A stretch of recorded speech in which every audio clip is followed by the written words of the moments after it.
Sinasabi ko sa inyo na ang lahat ng kasalanan, pati na ang paglapastangan sa Diyos ay mapapatawad. Ngunit ang paglapastangan sa banal na Espiritu ay hindi mapapatawad. Ang sinumang magsalita ng masama laban sa akin na anak ng tao ay mapapatawad. Ngunit ang sinumang magsalita ng masama laban sa banal na Espiritu ay hindi mapapatawad kailanman. Nakikilala ang puno sa bunga nito.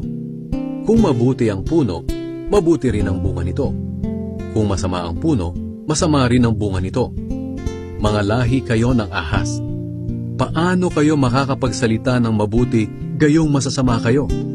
Sapagkat kung ano ang laman ng puso ng isang tao, ito ang lumalabas sa kaniyang bibig. Ang mabuting tao ay nagsasalita ng mabuti, dahil puno ng kabutihan ang kanyang puso. Pero ang masamang tao ay nagsasalita ng masama, dahil puno ng kasamaan ang kanyang